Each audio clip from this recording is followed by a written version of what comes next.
నమస్తే, welcome to our channel. Andhra Pradesh శాసనసభలో ఆర్థిక మంత్రి పయ్యావుల కేశవ్ 2026-27 సంవత్సరానికి గాను 3,32,205 కోట్ల రూపాయలతో బడ్జెట్ ను ప్రవేశపెట్టారు. మరి ఈ బడ్జెట్ లో ముఖ్యాంశాలు ఏంటి అనేది మనం చూసుకున్నట్లయితే, పాఠశాల విద్యకు వచ్చేసి 32,308.32 కోట్లు, బీసీ వెల్ఫేర్ కు వచ్చేసి 23,650.88 కోట్లు, పంచాయతీరాజ్ రూరల్ డెవలప్మెంట్కి వచ్చేసి 22,941.54 కోట్లు, వైద్య ఆరోగ్యానికి వచ్చేసి 19,306.04 కోట్లు, నీటి వనరులు 18,223.67 కోట్లు, పట్టణాభివృద్ధి పురపాలక శాఖకు వచ్చేసి 14,538.68 కోట్లు, విద్యుత్ రంగానికి గాను 13,934.25 కోట్లు, వ్యవసాయ రంగానికి 11,745.21 కోట్లు, సాంఘిక సంక్షేమానికి వచ్చేసి 11,118.84 కోట్లు, ఈడబ్ల్యూఎస్ సంక్షేమానికి వచ్చేసి 10,699.33 కోట్లు, ఈడబ్ల్యూఎస్ సంక్షేమానికి వచ్చేసి 10,699.33 కోట్లు కేటాయించడం జరిగింది. మరి ఈ బడ్జెట్లో ప్రత్యేకతలు ఏంటి? సీనియర్ జర్నలిస్ట్ అయినటువంటి సత్యమూర్తి గారిని అడిగి తెలుసుకుందాం. సార్ నమస్తే. సార్ నమస్కారం అండి. ఆంధ్రప్రదేశ్ శాసనసభలో ఆర్థిక మంత్రి పయ్యావుల కేశవ్ ఈ వార్షిక బడ్జెట్ను ప్రవేశపెట్టారు సార్. మరి ఈ బడ్జెట్లో ప్రత్యేకత ఏంటి? ఇంపార్టెంట్ పాయింట్ ఒక్కటి చెప్పమంటే మీరు ఏం చెప్తారు సార్? అంటే చాలా ఇంపార్టెంట్ పాయింట్లు ఉన్నాయి, కానీ మీరు ఒక్కటే ఇంపార్టెంట్ పాయింట్ చెప్పమన్నారు కాబట్టి నేను ఒక్క ఇంపార్టెంట్ పాయింట్ చెప్తా. జగన్మోహన్ రెడ్డి 5 సంవత్సరాల పాటు పరిపాలించిన ఆ పరిపాలనా కాలంలో రాష్ట్రం అడుక్కు తినే స్థితికి చేరింది. దాన్ని ఆర్థికంగా ముందరికి తీసుకెళ్ళటంతో పాటు అన్ని రకాలుగా కూడా, అంటే మామూలుగా జగన్మోహన్ రెడ్డి టైంలో సమాజం అంతా కూడా సర్వనాశనం అయిపోయింది.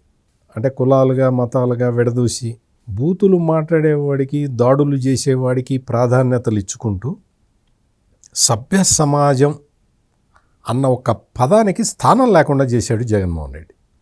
అంటే కేవలం రాష్ట్రానికి ఆర్థిక నష్టమే కాదు, సామాజిక నష్టం చేశాడు. నేను చెప్పబోయే పాయింట్. ఇప్పుడు ఆర్థిక నష్టాన్ని సరిదిద్దటం చాలా కష్టం. సామాజిక ఈ విచ్ఛిన్నతల్ని, సామాజికంగా ఈ దిగజారుడుతనాన్ని కరెక్ట్ చేయటం ఇంకా కష్టం. ఆ కార్యక్రమం చేస్తూ ఉన్నారు. అందులోనే ఈ అమ్మటి రాంబాబులు బూతులు మాట్లాడే అమ్మటి రాంబాబుని అరెస్ట్ చేయడం, ఇటువంటివన్నీ జరుగుతూ ఉన్నాయి. సోషల్ మీడియాలో ఉచ్చం నీచం లేకుండా పోస్టులు పెట్టే వాళ్ళని అరెస్ట్ చేయడం, ఇవన్నీ జరుగుతూ ఉన్నాయి. ఒకవైపు ఆర్థికంగా రాష్ట్రాన్ని ముందరికి ఎట్లా తీసుకుపోవాలి అంటే రాష్ట్రం ముందరికి వెళ్తున్నదా లేదా ఎట్లా తెలుస్తుంది? అంటే ఒక సామాన్య మానవుడిగా నాకు ఈ రాష్ట్రం ముందరికి వెళ్తుందా లేదా ఎట్లా తెలుస్తుంది? బడ్జెట్ చూస్తే తెలుస్తుంది. బడ్జెట్లో ఒక కాలము ఒక ఇది ఉంటుంది, అది చూడాలి. అది ఏంటి అంటే క్యాపిటల్ ఎక్స్పెండిచర్, మూలధన వ్యయం అంట. ఈ మూలధన వ్యయం ఎంత ఎక్కువ ఖర్చు పెడితే ఆ రాష్ట్రం అంత ముందరికి వెళ్తుంది, అంటే భవిష్యత్తు మీద ఆశతోటి ముందరికి వెళ్తుంది అని అర్థం. క్యాపిటల్ ఎక్స్పెండిచర్ అంటే ఏంటి అంటే రాష్ట్రంలో మౌలిక సదుపాయాలు పెంచుకోవటానికి చేసే ఖర్చు. మౌలిక సదుపాయాలు ఉంటేనే కదా ప్రజలకి సౌకర్యం కలిగేది, కొత్త పరిశ్రమలు వచ్చేది, తద్వారా ఆర్థిక ప్రగతి సాధ్యమయ్యేది. ఇదంతా జరగాలి అంటే మౌలిక సదుపాయాల మీద రాష్ట్ర ప్రభుత్వం ఖర్చు ఎక్కువ కావాలి. దాన్ని క్యాపిటల్ ఎక్స్పెండిచర్ అంటారు. ఆ మూలధన వ్యయం జగన్మోహన్ రెడ్డి ముఖ్యమంత్రిగా ఉన్న సమయంలో ఈశాన్య రాష్ట్రాల కన్నా తక్కువ ఉండేది. అంటే అస్సాము, మేఘాలయ, మణిపూరు, నాగాల్యాండ్, ఇవే చిన్న చిన్న రాష్ట్రాలు కదా, ఆ రాష్ట్రాల కన్నా తక్కువ ఉండేది. దాన్ని ఇప్పుడు 54,000 కోట్ల రూపాయలు మూలధనం వ్యయంగా ఆర్థిక మంత్రి పయ్యావుల కేశవ్ ఈరోజు శాసనసభలో ప్రతిపాదించిన బడ్జెట్లో పెట్టారు. 54,000 కోట్ల రూపాయలు క్యాపిటల్ ఎక్స్పెండిచర్. అంటే రాష్ట్రం ఎంత ఆత్మవిశ్వాసంతో ముందరికి వెళ్తుంది అనేదానికి ఇదొక గుర్తు. అంటే ఫైనాన్షియల్ హెల్త్ ఎట్లా ఉందని చెప్పడానికి నేను ఇది చెప్తున్నా.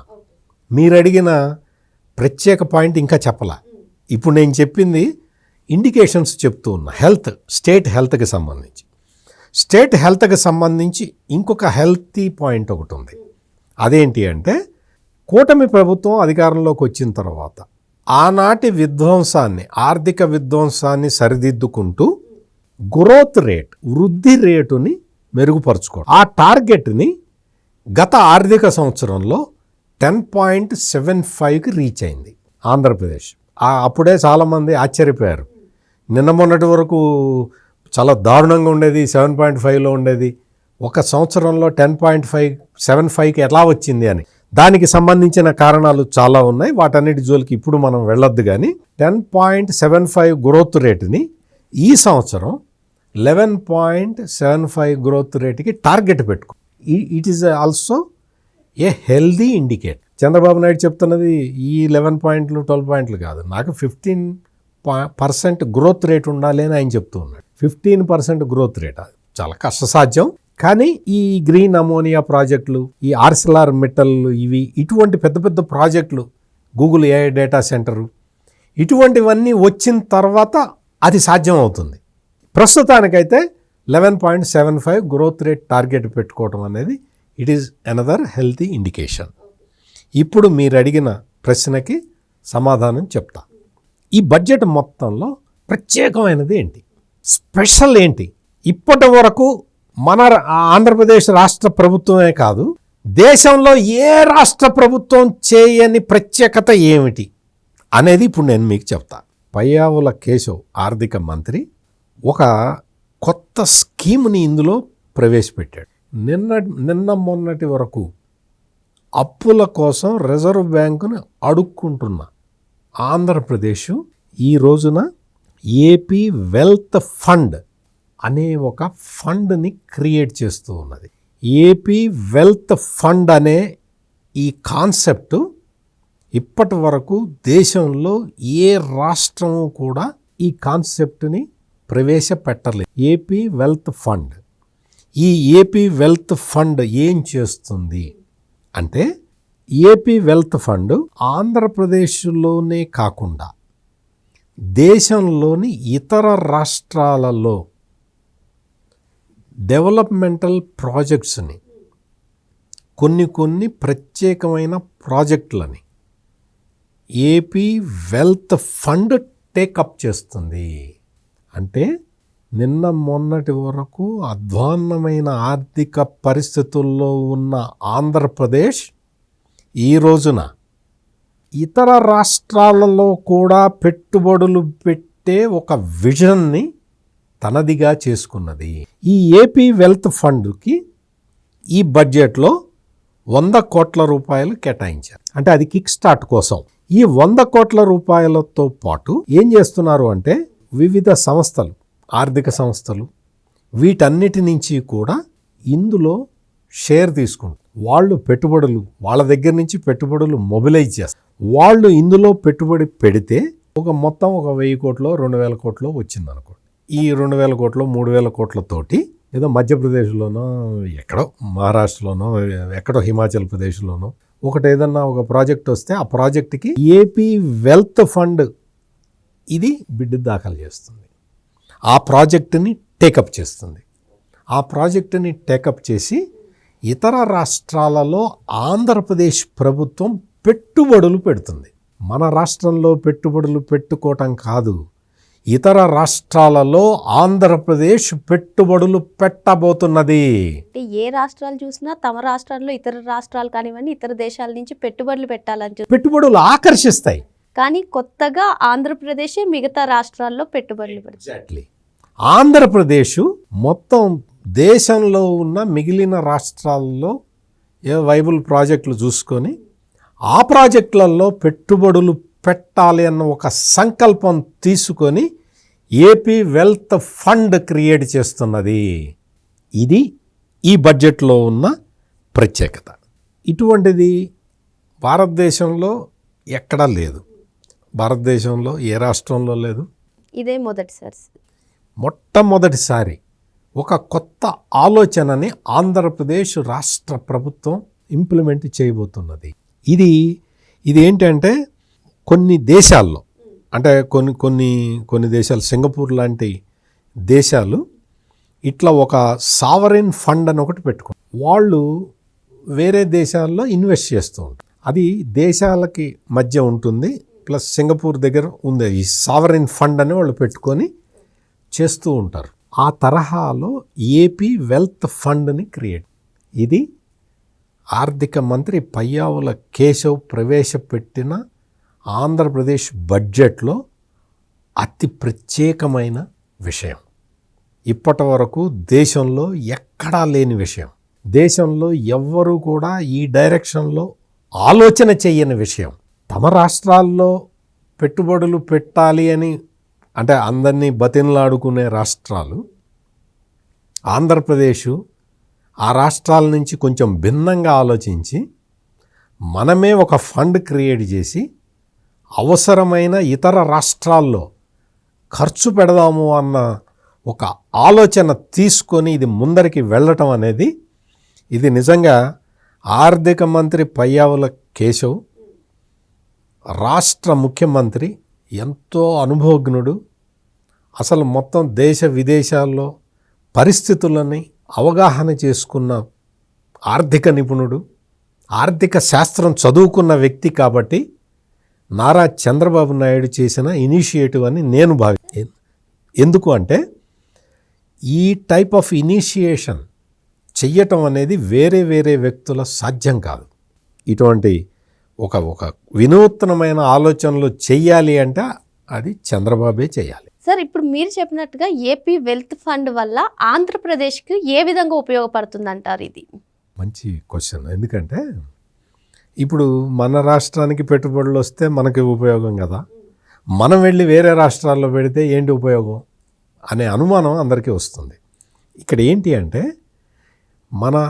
మన రాష్ట్ర ప్రభుత్వం వెళ్ళి వేరే రాష్ట్రాలలో పెట్టుబడులు పెడితే అందులో వచ్చే, అంటే అక్కడ క్రియేషన్, మనం క్రియేట్ చేసే వెల్త్లో ప్రాఫిట్ రాష్ట్ర ప్రభుత్వానికే వస్తుంది కదా. అంటే మన రాష్ట్రంలోనే కాకుండా, మన రాష్ట్రంలో వెల్త్ క్రియేట్ చేయటం కాకుండా మనం ఇతర రాష్ట్రాల్లో కూడా వెల్త్ క్రియేట్ చేస్తున్నాము. అంటే స్థిర ఆస్తుల్ని, ఆదాయం వచ్చే ఆస్తుల్ని, మన రాష్ట్రం ఆదాయానికి సహకరించే ఆస్తుల్ని మన రాష్ట్రంలోనే కాదు వేరే రాష్ట్రాల్లో కూడా మనం టేకప్ చేయబోతున్నాము. అంటే ఇంకా రాబోయే రోజుల్లో, అంటే ఈ ఏపీ వెల్త్ ఫండ్ అనే స్కీము గనక సక్సెస్ అయితే, ఇది సక్సెస్ అవుతుంది, 100% సక్సెస్, 99% కూడా కాదు, 100% సక్సెస్ అవుతుంది. ఎందుకు అంటే చంద్రబాబు నాయుడు ఒక పిలిపిస్తే 1000 కోట్లు వచ్చి పడతాయి, అందులో ఆ డౌటే లేదు. అందులో ఇది సక్సెస్ అయిన తర్వాత, ఆ ప్రాజెక్టులు వేరే రాష్ట్రాల్లో ఈ ప్రాజెక్టులు టేకప్ చేసిన తర్వాత ఆ ఆదాయం రాష్ట్రానికి వస్తూ ఉంటే రాష్ట్ర ప్రభుత్వం అప్పులు చేయాల్సిన అవసరం ఉండదు. రాష్ట్ర ప్రభుత్వం ఆర్థికంగా పటిష్టమైన స్థితిలోకి వస్తుంది. ఆంధ్రప్రదేశ్ ప్రభుత్వం ఇతర రాష్ట్రాల్లో కూడా పెట్టుబడులు పెట్టే స్థాయికి ఎదుగుతుంది. మొత్తం జాతీయ స్థాయిలో వృద్ధి రేటుకి ఆంధ్రప్రదేశ్ రాష్ట్రం తీసుకున్న ఈ నిర్ణయం కీలకమైనది కాబోతున్నది. అందుకని రాష్ట్రానికి ఎంత మేలు జరుగుతుందో, ఎట్లా మేలు జరుగుతుందో మీరే ఆలోచించండి. ఇప్పుడు నేను చెప్పినవన్నీ ఒకసారి మీరు ఆకలింపు చేసుకుంటే మీకు అది స్పష్టంగా అర్థమవుతుంది. రాబోయే రోజుల్లో మొత్తం మనకి ఇన్కమ్ వస్తూ ఉంటుంది. ఆ ఇన్కమ్ని బట్టి ఇప్పటివరకు ఏం చేస్తున్నాం, ఈ బడ్జెట్లో కూడా చూడండి, జగన్ చేసిన అప్పులకి మనం ఇప్పుడు వడ్డీలు కట్టాల్సిన పరిస్థితి. దాదాపు 10-11 లక్షల కోట్ల రూపాయల అప్పులు తీసుకెళ్ళాడు. 10 లక్షల కోట్లు దాటిచ్చాడు అప్పులో. అతను చెప్తాడు, వాళ్ళ పార్టీ వాళ్ళు చెప్తుంటారు, మేం చేసింది 2 లక్షల కోట్లే 3 లక్షల కోట్లే అని. మొత్తానికి 10 లక్షల కోట్లు అప్పు ఉంది. ఆ అప్పుని తీర్చటానికి రకరకాలుగా చేస్తూ ఉన్నారు. ఇంత ఆర్థిక దుస్థితిలో ఉన్న రాష్ట్రాన్ని కేవలం 20 నెలల్లో ఇంత ప్రోగ్రెస్ సాధించటం, తీసుకురావటం అనేది అది నిజంగా హ్యాట్స్ ఆఫ్ టు చంద్రబాబు. మరో అంశంతో మళ్ళీ కలుద్దాం. Thank you sir. నమస్కారం.